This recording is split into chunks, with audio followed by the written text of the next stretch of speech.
자, 두 분과 함께 해외에서 만난 초록병 그림 바틀 소주를 이야기하는 거죠. 이게 지금 K 소주가 해외에서 좀 인기라고 합니다. 국내는 고물가, 소비 침체 이런 것 때문에 금주, 절주 트렌드가 확산이 되고 있다는데요. 두 분과 함께 글로벌 트렌드에 대해서 한번 알아봅니다. KR 리서치의 김대준 대표님, 경제 유튜버 돈쌤 정현두님 나와 계십니다. 두 분 어서 오세요. 안녕하십니까. 네. 일단은 두 분 술을 좀 드시나요? 즐겨합니다. 즐겨 하세요? 소주? 그렇죠. 좀 잘 드시는 편이고요. 많이는 못 먹고 자주 즐겨서 스트레스 푸는 창구로 저는 술을 좀 이용하는 편인데, 뭐 저는 마음은 안 하고요. 즐겨서 일주일에 한 3-4번 정도 마십니다. 그걸 우리는 과음이라고 부르긴 했습니다. 네, 일주일에 3-4번. 알겠습니다. 돈생님은 술 잘 드실 것 같은데. 네, 다들 그렇게 생각하시는데요. 그러니까 생긴 거는 말술인데 그렇게 술에 강하지는 못합니다. 먹는 거에 강한 거지 이제 술은 그 안주를 조금 이제 맛이 좀 떨어진다 하면 혀를 좀 씻는 용도로만 잠깐 쓰고 그래서 마트 가면 한 6개 한 묶음 하나 사면 네. 그걸로 한 2년 마시는 것 같아요. 와, 아예 안 드신다고 봐야겠네요. 네, 뭐 사실 술을 그렇게 좋아하지는 않습니다. 네. 그럼 뭐 친구분들이 이렇게 술 드신다 뭐 이러면 콜라 드세요? 아니면 뭐? 아니 뭐 그 한 잔 가지고 한 병 마신 것처럼 놀 수 있으니까요. 네. 가성비가 아주 좋습니다. 네. 이 친구들끼리 마셔도 안주빨 세운다고 싫어하는 그런 친구들이 아니 뭐 안주는 있어서. 많이 시키면 그만이니까. 시키면 많이 시키면 그만이니까. 되고 이제 알겠습니다. 술을 즐겨 하시는 분과 한 잔도 못 하시는 분. MZ 세대는 어떻습니까? 요즘 술을 예전에는 네. 뭐 50 때는 막 마셔라 부어라 막 이러면서 일단 예전에는 소주가 일단 지금보다 셌잖아요. 그렇죠. 지금 거의 뭐 절반밖에 안 되잖아요. 희석식이 뭐 순하다 해도 처음 나왔을 때 뭐 이미 35도 뭐 30도였는데 요즘은 한 뭐 17도도 무너진 상황이니까. 그렇죠. 이제 어르신들은 이거 술도 아니다 막 그러는데. 예. 아니 요즘 MZ는 좀 술을 먹는 추세입니까? 이게 코로나 이후로 완전 달라졌어요. 음. 사실 제가 코로나 전에 19학번이었거든요. 네. 그러면 코로나 들어가기 전에는 정말 술 많이 마셨어요. 음. 진짜 술 많이 마시고 밤 늦게까지도 대학가에서 놀고 그랬었는데 코로나 이후로 아무래도 좀 접점이 많이 없기도 했고요. 새내기들하고 조금 집에서 더 많이 마시는 트렌드가 생긴 것 같아요. 그때 이후로는 그래서 약간 주종도 소주 맥주보다는 좀 세계 의류 시장 막 이런 데 가가지고 네. 좀 좋은 술 있잖아요. 그런 것들을 많이 찾는 것 같아요. 와, 또 좋은 비싸졌잖아요. 비싼 거 무엇보다. 먹어요? 와, 아니 알겠습니다. 소주 맥주도 엄청 비싸졌어요. 요즘. 소주 맥주도 요즘 강남 가면 소주 10,000원이래요. 그런 데도 있다고 하더라고요. 자, 알겠습니다. 자, 그래서 뭐 국내적으로는 이렇게 술을 뭐 안 드시는 분들도 계시고 MZ 세대들이 좀 금주하는 트렌드도 있다고 하는데 이게 요즘 주류 트렌드 우리 김대준 대표님한테 과거랑 다른 점이 좀 있습니까? 주류 트렌드 좀 전에 우리 앵커가 얘기해 줬지만 예전에는 포금하는 스타일들이 많았거든요. 그렇죠. 부어라 마셔라 먹고 죽자. 강권하고. 근데 저희 애를 이제 보더라도 저희 애하고 식사 나가서 이제 가끔 이제 애한테 술을 권할 때가 있거든요. 네. 술을 마실 줄 아니까 친구들하고 또 자주 마시니까 그런데 철저하게 아버지하고 마셔서 그런지 몰라도 절제를 하더라고요. 그리고 좋은 술을 시켜줬을 때는 또 즐겨합니다. 그런데 일반적으로 소주, 뭐 맥주 한 잔 할까 하면은 나중에 하시죠.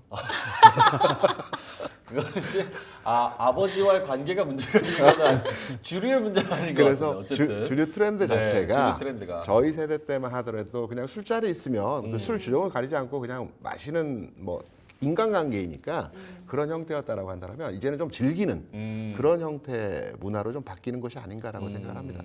근데 소주 뭐 트렌드도 사실 뭐 많이 다양해졌고 지역별 대표 소주도 있고 그렇죠. 또 뭐 과일 맛 소주도 있고 이렇게 여러 가지 뭐 모색을 하는 것 같아요. 예전에는 트렌드가. 다른 지역 놀러 가면 이제 그 동네 소주 맛보는 게 하나의 재미긴 했잖아요. 그게 저는 원래 그 자연스럽게 된 줄 알았는데 그게 아니라 제도가 있었다고 하더라고요. 지역별 소주 판매 제도가 있어가지고 그 지역에 생산되는 소주를 이제 그 지역에서는 50% 이상 해야 되는 그런 게 있어가지고 저는 이제 고향 부산이니까 네.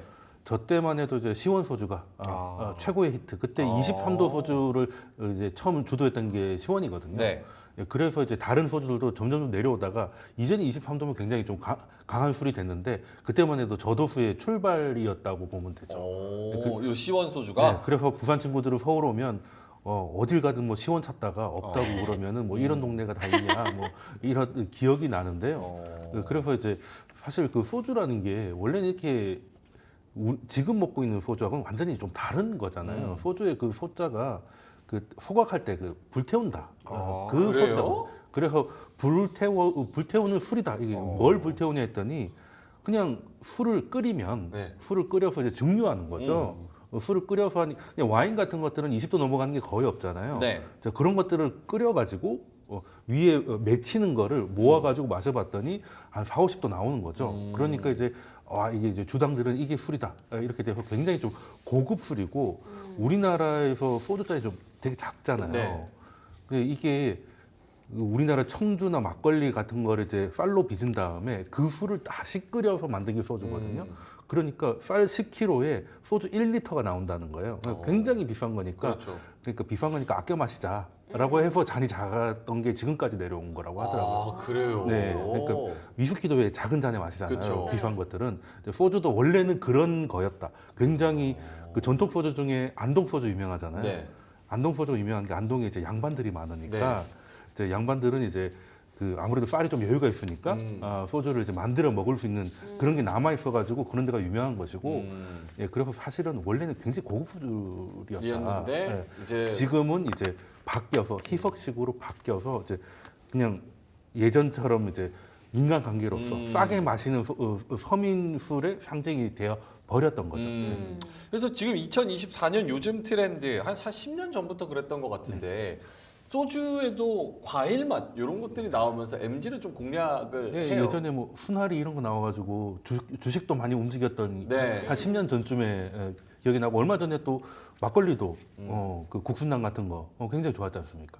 그래서 예전에 소주가 너무 세가지고 이제 여성분들은 좀 마시기가 좀 어렵다 뭐 이런 것들이 나왔었는데 그래서 예전에 만들어 팔던 과일 소주 같은 게 있었잖아요. 아, 맞아요. 예, 술집에 가면 거기서 제조를 해줬잖아요. 미숫가루 소주 이런 그렇죠. 것도 있었어요. 그 잘못 마시면 밑에 가루 막 나오고 했던 그런 게 나오는데 이제 그게 아예 양산이 돼서 나왔던 거고 우리는 약간 지금 유행이 좀 지나가 버렸는데 이게 수출이 잘 됐나 보다. 그러니까 중국에 지금 저렇게 팔리고 있는데요. 그래요? 예, 그래서 이제 소주가 한 1억 달러, 그 1조 원 이상의 수출을 보이고 있다고 하니까 그 사실 제가 그 영화 관련 학과를 나와가지고 네.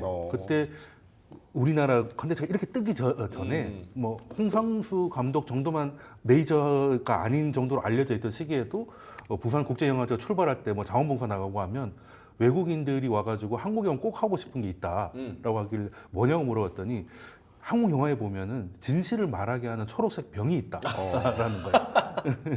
그 술을 그 병을 마시고 자기도 진실을 말하고 싶다는 거더라고요. 그래서 그 초록색 병을 이제 몇 병 줬더니 진실을 말하다가 이제 도구가 되시더라. 도구가 되시더라. 네, 기억이 외국인도 납니다. 소주 앞에서는 뭐 장사 없습니다. 아, 그렇죠. 근데 MZ들이 이거 지금 MZ들 공략하려고 나오는 건데 자몽에이슬, 청포도에이슬 이런 거 MZ들이 먹습니까? 좋아하는 호불호가 좀 강해요. 좋아하는 애들은 좋아하고 안 좋아하는 애들은 숙취가 심하다고 해서 안 먹더라고요. 근데 이게 장사가 돼요? 왜냐면 이렇게 소주를 못 먹어서 자몽으로 드시는 MZ 세대들은 기본적으로 술을 별로 안 좋아하거나 약간 핵심 로얄한 고객층이 아니라고 소비층이 아니라고 생각이 드는데 이렇게 다변화한다고 이게 매출 증가에 도움이 될까 이런 생각을 하는데. 과일 소주 측면에서 보면 국내 판매량보다는 동남아나 해외 판매량이 최근에 늘어나고 있고요. 해외 쪽으로 많이. 어느 정도 늘어났냐를 간략하게 이제 뉴스를 통해서 설명을 드리면 한 10년 전에 과일 소주가 해외 수출량이 거의 없었습니다. 한 0.3% 수준이었는데요. 지금 한 30% 수준까지 늘어났거든요. 그래서 동남아 쪽에서 과일 소주에 대한 반응도가 굉장히 뜨겁고요. 가격적으로 말씀드리면 어느 정도 가격적으로 동남아 쪽에서 이제 그 형성이 돼 있냐면 베트남 기준으로 해서 그 저기 주류 판매하는 곳에 가서 이제 과일 소주를 주문하게 되면 대략 한 병에 한 8,000원 정도 한다라고 합니다. 그러니까 베트남에서 8,000원이면 작은 금액은 아니죠. 엄청 비싼 금액이죠. 맥주 버드와이저가 한 병에 3,000원이랍니다. 그러니까 동남아 쪽에서는 비싼 퀄리티의 높은 퀄리티의 또 많은 양의 그 술이 팔리는 게 과일 소주라고 합니다. 그래서 최근에 관련한 기업들의 주가도 이와 관련해서 조금씩 움직이는 형태에서의 모습이 진행이 되고 있는데 다만 우리가 이제 뉴스를 접하게 되면 K 소주가 뭐 1억 달러 그러니까 1,300억을 돌파했다 뭐 등등등 여러 가지 좀 자극적인 기사들이 많이 나와요. 그런데 우리가 이제 주식에 투자하면서 수출 데이터나 현재 실적을 좀 면밀하게 들여다볼 필요가 있는 게 뭐냐면 제가 이제 이렇게 한번 말씀을 드려볼게요. 올해 8월까지 해서 우리 K 뷰티 많이 얘기하지 않습니까? 관련 네. 화장품 종목들의 수출이 대략 한 6조에서 7조 원 정도 수출을 했습니다. 네. 그리고 라면 얘기 많이 하죠. 해외 수출 많이 되고 있고 라면이 뭐 엄청나게 팔리고 있다라고 하는데 8월 기준으로 해서 라면 수출액 금액이 한 8억 달러? 한 1조 내외 금액이 됩니다. 네. 그러면 소주 수출액이 1억 달러 좀 넘었다라고 한다면 1,300억, 1,400억 되겠죠. 그러면 라면 대비해서 한 6분의 1. 뭐 화장품 대비해서 워낙 이제 규모가 작기 때문에 아직 시작점에 있는 부분이라고 판단이 되고 있고요. 이 부분이 좀 더 증가 추세가 나타나게 된다라면 주가에도 반영되는 현상들의 상황이 좀 더 가파르게 나타나겠죠. 아직까지는 수출이 늘어나고는 있지만 이전 대비해서 또 최근 다른 업종 간의 수출 관련한 데이터 대비해서 보게 되면 시작하는 단계에서의 수준이 아닐까. 그래요. 네, 이렇게 판단합니다. 이제 시작이다. 1억 달러면 크게 느껴지지만 수출 규모적 측면에서 보게 된다면 1,000억, 2,000억 요 정도 수출. 그러니까 김밥이나 우리가 냉동식품 최근에 수출된다고 많이 된다고 하죠. 네. 이게 이제 8월 기준으로 해서 올 한 해 수출된 금액이 한 2,000억 원 정도 됩니다. 그러니까 전체 수출 파이 측면에서 보면 아직은 시작하는 단계에서의 수준 정도가 아닐까라고 생각합니다. 뭐 말씀하신 부분의 그래프를 저희가 갖고 왔는데 관세청 자료입니다. 소주 수출액과 국내 소주 출고량 추이. 소주 수출액이 2021년부터 2023년까지 심지어 작년 자료예요. 근데 증가 추세입니다. 8,200만 달러에서 9,300만 달러 그리고 1억 달러를 돌파를 작년에 했고 올해는 더 늘었겠죠. 당연히 추세적으로. 국내 소주 출고량은 조금 뭐 지지부진한데 여기서 해외로서의 활로를 좀 찾고 있다. 돈센류한테도 이 열풍이 어떻습니까? K 소주, K 소스 맛에 빠진 뭐 14억 인도인이라는 또 얘기도 있고 K 드라마 보고도 소주 벌컥벌컥 한다. 드라마 보고 많이 BTS도 소주 잘 마시는 걸로 알고 있거든요. 네, 그렇죠. 그런 영향도 좀 있을 심지어 거고. 뭐 아이돌 중에 소주를 출시하는 분도 계시잖아요. 원소주 같은 경우는. 그렇죠. 진짜요? 네. 원소주? 네. 아 박재범 씨? 예, 아이돌은 아닌가? 아이돌이라고 어른돌인가? 하기에는 어른- 마흔입니다. 마흔. 마흔. 네. 아재돌이군요. 아재돌입니다. 죄송합니다. 예. 2PM 언제적 얘기입니까? 그러니까 네. 잠깐 슬립을 해가지고. 네네. 근데 지금 일단 시작하는 단계 규모는 크지는 않는데 특히 이제 국내 같은 경우는 이제 수나리 같은 것도 국내에서는 이제 더 이상 조금 확장이 안 되는 게 술을 좀 잘 못 마시는 친구들이 좀 하이볼이라는 대안으로 많이 빠지고 있고 그리고 하이볼 같은 경우는 이제 그 조제해서 판매를 하는 거기 때문에 업체에서 잡기 좀 쉽지 않은 부분이고요. 그런데 일단 그 동남아에서의 인기가 만만치 않습니다. 중국도 마찬가지고 그리고 이제 뭐 베트남에 가면 한국하고 이제 똑같은 소주병에 오빠라는 술이 있어요. 아예. 이름이 오파입니다. OPPA. OPPA. 오빠. 그리고 뭐 캄보디아 이런 데 가면 소주 이름이 대박입니다. 그런 것들이 그리고 뭐 참 좋은도 있어요. 참 좋은. 참 이술이 아니고 참 좋은도 있어요. 참 네, 좋은. 그러니까 우리보다 어떻게 보면 저기 동남아의 소주의 지금 종류가 더 많아지고 있습니다. 네, 사실 그 정도로 이제 트렌드를 타고 있다는 것이고 하나 여담으로 말씀드리면 이제 소주하면 이 초록색 병이 이제 상징이잖아요. 언제부터 이제 소주가 이제 초록색 병이 됐나라고 했더니 대기업이 처음으로 이제 들어갔던 두산이 원래는 오비 맥주였잖아요. 네. 그 맥주가 이제 뜨기 시작하면서 소주가 좀 침체를 겪는 게 80년대인데 그때 이제 소주 시장을 공략하겠다고 이제 두산이 그 강원도에 있던 경월 소주라는 데를 이제 인수를 했는데 그 인수를 하고 내놓은 소주가 대박을 친 게 그린 소주예요. 오. 네, 그래서 말 그대로 그래서 그 병이 그린인데 어. 네, 그때부터 초록색 병이 이제 그 히트를 많이 해서 좀 따라하게 되고 그리고 저도수로 가게 되고 그리고 2010년 정도 되면 이제 우리 어릴 때 병 많이 이제 갖다 팔아서 뭐 이것저것 사 먹고 그랬잖아요. 네네. 그래서 소주 회사들이 그냥 병 사이즈를 통합시켜 버립니다. 그러니까 스티커만 다르게 하고 다 초록색 병으로 통일을 한 거죠. 그렇게 해야지- 리사이클 하려고. 그렇죠. 그 재활용이 좋아지니까 예, 그렇게 하다 보니까 그때 인기가 좋았던 초록색 병이 이제 표준이 돼서 지금은 그 색깔이 K 소주의 하나의 그 아이덴티티가 됩니다. 지금 이제 짝퉁 소주라고 하긴 좀 그렇지만 어쨌든 그런 것들이 전부 다 초록색 병으로 똑같이 나오고 있거든요. 한국 사람들도 속아요, 그냥. 예, 그냥 와, 이게 베트남 버전으로 나왔나 보다 이렇게 마실 정도거든요. 그런 거 보면 저는 이제 아시아 쪽에 특히 아시아 쪽이 이제 먹을 게 좋은 나라들이 동남아에 많잖아요. 특히 이제 소주는 이제 그냥 마시는 술은 아니잖아요. 이제 안주랑 먹으면 좋은 술이기 때문에 좀 동남아 같은 데서는 꽤 좋은 성과가 나오지 않을까. 물론 그렇다고 반도체처럼은 안 되겠지만. 마케팅적인 측면이 그쵸. 강해서 이제 초록색 버틀로 나온 거다. 네, 그리고 K-팝이 잘 되는 데는 K 드라마 보면 회당 뭐 소주 한 잔이 나오잖아요. 네, 그러면 저희도 한 번씩 이렇게 예전에 영드 이런 거 보면은 아 위스키 한 잔 하고 싶다 이런 생각하잖아요. 미드, 네. 영드 네, 이런 거. 우리랑 똑같은 거죠. 그런 거 보고 이거 뭐 먹는 거지 하면서 그렇죠. 좀 저게 무슨 궁금해지네. 맛일까? 뭐 이렇게 되는.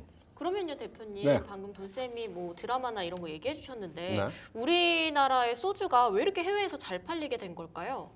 드라마 영향이 가장 크고 아까 돈쌤께서 얘기했지만 드라마에서 보면 뭐 자연스럽게 모든 비밀을 얘기한다라고도 하고 네. 괴로울 때나 기쁠 때나 항상 그 테이블에 있는 파란색 병 그거에 대한 궁금증이 굉장히 컸다라고 합니다. 그래서 동남아 쪽에서 K 드라마 열풍에 힘입어서 K 소주가 최근에 상승하고 있는 이런 분위기라고들 다들 얘기합니다. 이게 런던이나 지금 한국 음식 전문 마트 뭐 이런 데에서도 저희가 뭐 사진을 가져왔는데 윙 치맥 윙 뭐 이런 데서도 소주를 팔고 있다고 하는데 앞에 지금 보이는 게 그 진로 개구리잖아요. 네. 저거 진로 마케팅에 두꺼비. 그러네요. 두꺼비. 두꺼비. 예, 두꺼비들이 저렇게 또 있어서 치맥하는데 저런 진로 두꺼비들이 있고 또 마트에서도 저기 뒤에 보면은 소주병 이렇게 쭉 있는데 저게 런던의 한인 마트래요. 오세오라는 데인데 거기서 이제 소주를 좀 판매하고 있다고 하고 사실은 예전에 저도 이제 해외에 있을 때 소주는 있었습니다. 근데 네. 동남아에서 짝퉁 소주가 나오는 이유가 세금 때문에 그래요. 아. 이게 한국에서 소주가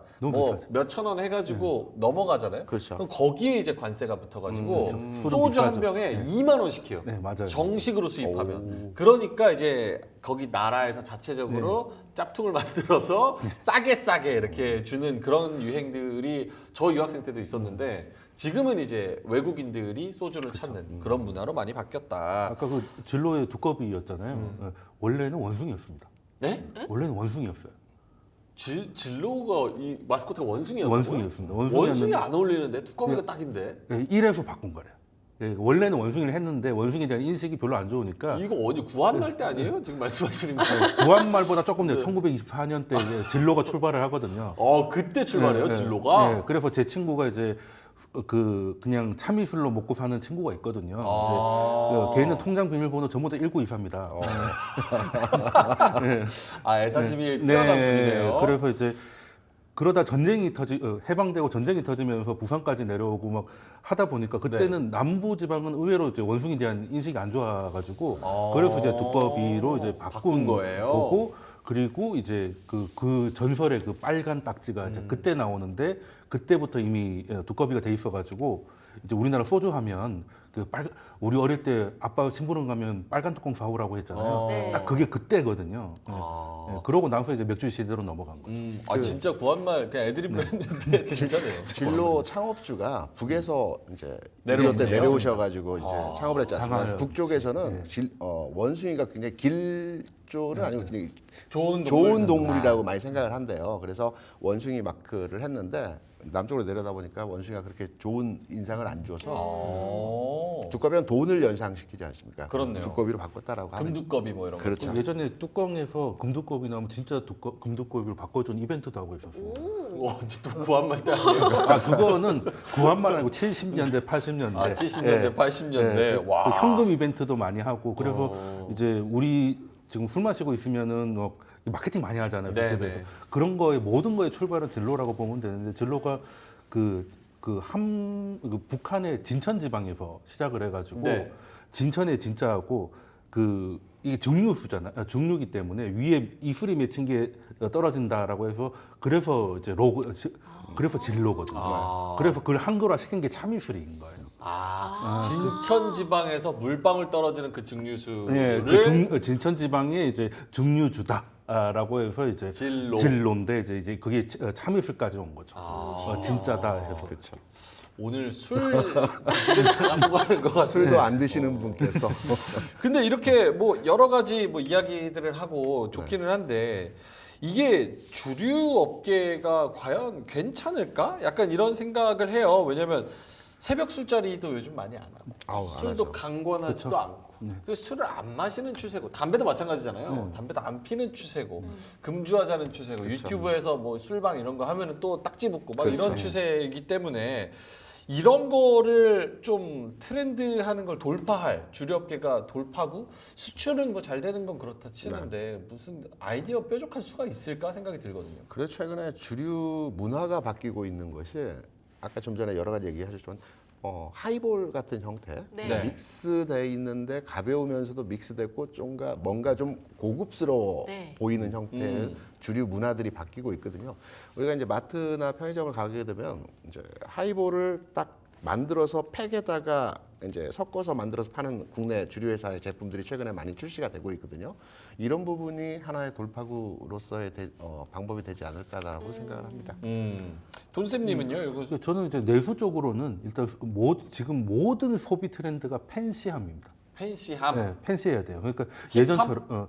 예전처럼 그냥 부어라 마셔라 싸게 많이 마시고 먹고 죽자 이게 아니라 이제는 뭔가 내가 술자리에서 술을 한잔하는 거를 이 장면을 공유하고 싶을 정도의 팬시함이 있어야 돼요. 그래서 하이볼도 거기서 나온 것이고 그리고 한동안 코로나 때문에 이제 혼자 술을 많이 마시니까 혼술할 때 깡소주를 마시긴 조금 서글프잖아요. 그러다 보니까 이제 위스키도 한때 유행을 했었고 이런 것들도 결국엔 다 팬시함인 거거든요. 그리고 내수는 이제 팝업 스토어나 팬시함으로 가야 되고 그리고 이제는 하이볼 같은 것들도 이제 양산형 제품으로 넘어가고 있고 그래도 활로는 수출이죠. 수출입니다. 과거에 우리가 그렇게 부어라 마셨던 그 문화가 가능한 지역을 공략하는데 저는 이제 동남아라고 보는 것이죠. 네. 동남아 쪽에서 MZ들이 요즘 이제 좀 팬시한 거, 힙한 네. 거, 네. 트렌디한 거 이런 거 좋아하다 보니까 스타벅스에서도 이런 게 나와요. 막걸리 향 크림 콜드브루. 이거 뭡니까? 저도 처음 봐요. MZ 아니죠, 솔직히. 저도 처음 처음 본대요. 보는데 네. 근데 그런 건 있어요. 이제 친구들이 집에서 타 마셔요. 하이볼이나 이런 것들을 집에서 만들어 마셔요? 만들 수 있는 키트나 이런 것들도 판매를 하니까 그런 것들을 미리 사놓고 집에서 많이 마신다고 했잖아요. 코로나 이후로 좀 집에서 좀 많이 타 마셔요. 그런 친구들 많더라고요. 이렇게 약간 좀 재밌는 술들 만들어 먹는 네, 것들이 네. 트렌드다. 막걸리 쉐이크도 있고 얼그레이주도 있습니다. 그리고 스타벅스에 저 막걸리 향 크림 콜드브루라 그래요. 그래서 저런 것도 있다고 하고. 그래서 주류업계가 여러 가지 수출도 그렇고 트렌디함도 그렇고 다양한 포트폴리오 변화를 통해서 좀 이제 매출을 극대화하려는 그런 시도들을 하고 있다. 자, 그러면 리리님께서 경기 침체나 경기 둔화가 되면 다시 주류가 부어라 마셔라로 이런 술 문화가 좀 바뀔 수도 있나요, 김대준 대표님? 우리가 이제 경기 침체 또 지수가 하락할 때는 경기 방어주라고 그래서 음식료나 뭐 전기, 가스, 수도, 유틸리티 같은 업종의 종목들이 각광을 받지 않습니다. 이때 주가가 좀 올라가는 경향들이 있거든요. 그래서 현재 이제 국내 하이트진로 비롯해서 최근에 경기 침체 우려도 있고 오늘 주가가 하락하는 과정에서 이런 종목에 대해서 관심도가 조금 만들어지고는 있는데 기본적으로 주류 회사 국내 한 5-6개 회사가 있습니다. 하이트진로를 비롯해서 뭐 롯데칠성, 무학, 보혜양조 뭐 등등등 회사들이 있는데 주가 상황이 그렇게 좋지가 않아요. 최근 상황에서 모습들을 보면. 그런데 해외 사례들의 해외에 있는 이제 주류 회사들의 형태를 보게 되면 모습이 굉장히 좋아요. 예를 들어서 제가 준비한 자리 한번 띄워주시면 같이 보시면서 말씀을 드려보도록 하겠습니다. 우리나라뿐만 아니고 중국과 일본의 이제 주류 회사 형태에서의 가격 상황에 대한 부분들을 이제 보게 되면 네.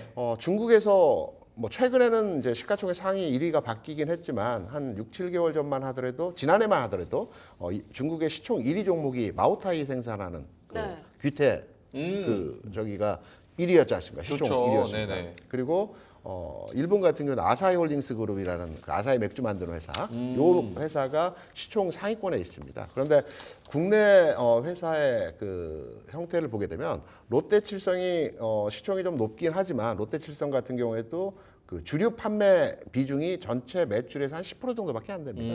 그래서 주류 회사라고 우리가 판단하는 회사라고 하는 하이트진로 정도가 대표적인 우리나라의 주류 회사라고 볼 수 있는데 전체 시총이나 매출 비중 자체가 그렇게 크지 않습니다. 그런데 좀 전에 말씀드렸던 대로 자료가 이제 나오는데요. 네. 전체적으로 지금 보게 되면 시총 규모에 있어서도 그 마우타이를 만드는 중국 회사 같은 경우에도 시총이 330조입니다. 굉장히 크죠. 그리고 일본의 아사히 그룹 같은 경우 26조. 반면에 하이트진로의 시총을 보게 되면 뭐 2조가 안 되는 형태 진행입니다. 2조 내외입니다. 그렇다 본다면 이 해외사들이 어떻게 해서 이렇게 큰 회사로 도약을 했느냐라고 판단하면 수출입니다. 궁극으로 수출이 활성화되고 수출을 기반으로 해서 회사의 덩치를 키워가는 과정들이 진행됐기 때문에 국내 지금 현재 동남아 중심의 수출이 조금씩 늘어나고 있죠. 이 부분이 어떻게 진행되냐. 아직은 좀 전에 말씀드렸던 대로 1억 불 수준, 1억 5천만 불 수준에서의 수출 데이터를 가지고서 이 회사의 성장성을 아직은 논하기는 조금 시기상조이긴 하겠으나 이 부분이 좀 더 가속화를 받고 동남아 비롯해서 뭐 각국으로 수출 부분이 증가한다라고 한다면 하이트진로 비롯해서 국내 주류 업계의 판도도 좀 변하지 않을까 이렇게 조심스럽게 예측해 그리고 봅니다. 저거 보면 하이트진로 먼저 기형적으로 시총이 싸네요. 그렇습니다. 아니 매출이 2조 4천억 나오는데 시총이 1조 4천억. 구이저우 마우타이는 연매출 밸류를 못 받는 28조에 거죠. 10배인데 아사히도 마찬가지로 연매출 정도는 시총이 나오는데 그렇죠. 저거는 하이트진로 좀 심하네요. 굉장히 저평가고요. 이제 문제는 하이트진로에 대한 문제를 여러 가지 내용으로 판단할 수 있는데 기존의 진로그룹에서 이게 이제 넘어갔지 않습니까? 네. 진로그룹 넘어가는 과정에서 이제 너무 빠른 이제 인수 승계를 받아가지고 회사의 재무적 구조 측면에서 그렇게 썩 우량한 형태로의 그 넘어가지를 못했거든요. 이러한 부분들이 지금까지도 회사에 영향력을 주는 형태로의 진행이 되고 있기 때문에 주가는 그렇게 긍정적으로 현재 반응되지는 않고 있습니다.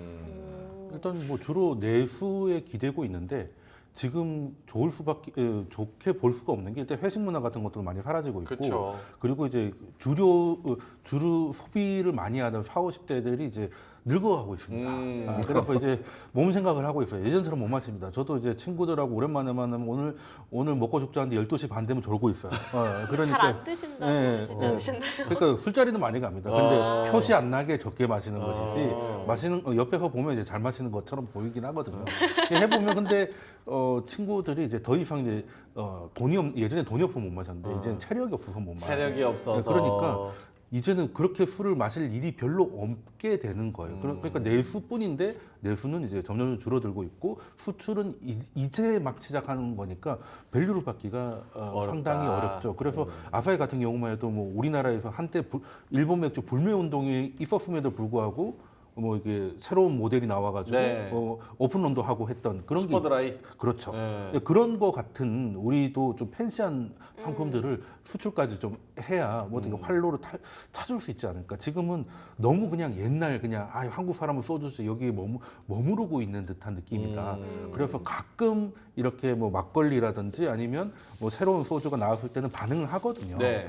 그만큼 시장이 지금 제품의 다양성, 그 소비 문화의 다양성에 지금 목이 좀 말라 있는 상황인데 공급 측면에서 그게 제대로 다 대응을 못 하고 있는 게 좀 아쉽다라는 것이죠. 네. 그래도 곧 추석도 있고 추석 지나면 금방 연말 오거든요.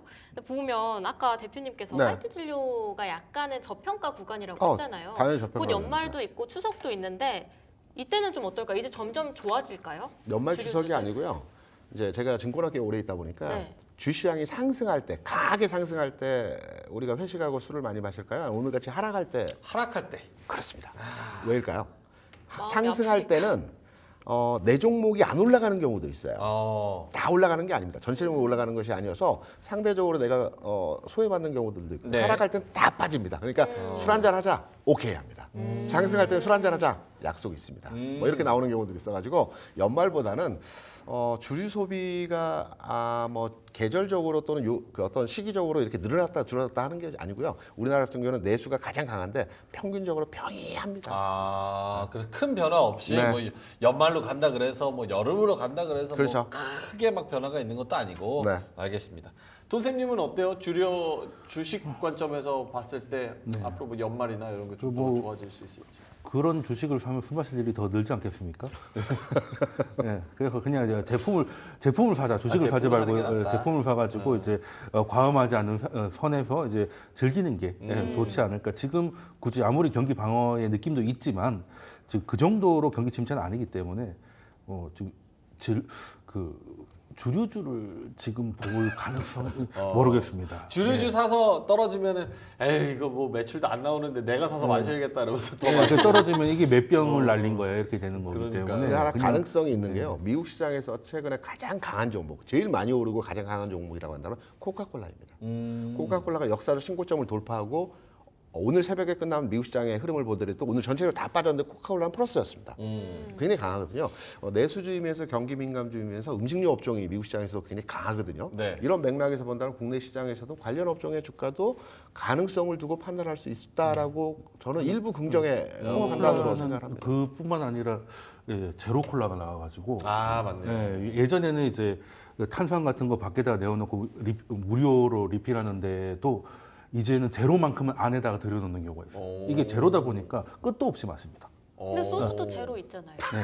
그러니까 소주 제로는 근데 알코올 제로가 아니고 물론 소주도 원래는 희석식을 하려다 보니까 예전에 쌀이 아니라 다른 걸로 해서 당이 높아서 이제 그 제로인데 네. 그건 뭐 사실 당 때문에 마시는 게 아니라 알코올 때문에 마시는 알코올 거고 때문에 마시는 그 코카콜라 거라. 같은 경우는 이제 저만 해도 예전에 콜라를 좋아하다가 살이 찐 이후로 이제 탄산을 끊었다가 제로 콜라 이후로는 거의 냉동 창고로 다 종류별로 쌓아놓고 제로 콜라 좋죠. 그 어마어마하게 마실 수밖에 없게 돼 있거든요. 특히 더웠잖아요. 그러니까 이게 또 북방구가 다 더웠고 이제 그런 효과도 좀 있었던 것 같습니다. 신제품 효과. 네. 그런 거는 없어요? 약간 뭐 하이트찔러나 이런 거 사면 네. 주주면은 뭐 집으로 뭐 소주를 몇 개 보내주거나 뭐 이런 거 없어요? 예를 들어서 강원랜드는 네, 한 주만 사도 네, 맞습니다. 네. 하이원 할인해 주잖아요. 약간 그런 것처럼. 근데 그렇게 하면 거의 전 국민이 다 혜택을 그렇죠. 받기 때문에 네, 이벤트로 하죠. 뚜껑에 이벤트로. 뭐가 있다, 뭐 이런 거 있잖아요. 이벤트로 많이 하죠. 알겠습니다. 네. 자, 그래서 주류업계에 대해서 수출 굉장히 잘하고 있다. 근데 내수는 좀 줄어들고 있고 포트폴리오 다변화에 주류업계도 많은 고민을 하고 있다라는 이야기를 좀 해봤습니다. 하지만 주가 측면에서는 안 사는 게 좋겠다. 이런 쪽으로 두 분이 결론을 내주셨네요. 두 분의 한 줄 평 한번 들어볼까요? 김대준 대표님부터. 수출이 잘 되고 있기 때문에 시작은 미약하지만 앞으로의 방향성을 봐서 그 끝은 창대할 수도 있을 것이다. 시작은 미약하지만 그 끝은 창대하리라. 돈쌤님은요? 소주 그린 보틀, 수출도 초록불. 초록색 병 수출도 초록불이다. 네. 앞으로도 좀 기대해 볼 만하다. 그렇죠. 근데 우리나라가 좀 요거에서 잘하려면 네. 이 소주를 딱 브랜딩화 시켜서 마케팅을 진짜 열심히 잘 해야 되는 것 맞아요, 같아요. 예. 뭔가 뭐 보드카도 뭐 그런 것들, 앱솔루트 뭐 이런 것처럼. 소비하는 문화를 만들어야 됩니다. 네. 네. 그런 문화를 좀 고민을 많이 해봤으면 좋겠습니다. 자, 그러면 두 분과 함께 주류 얘기는 여기서 마무리하도록 하고요. 리포트로 넘어가도록 하겠습니다. 일단은 돈쌤 정현두님 그리고 KR 리서치 김대준 대표님과는 여기서 인사드리도록 하겠습니다. 고맙습니다.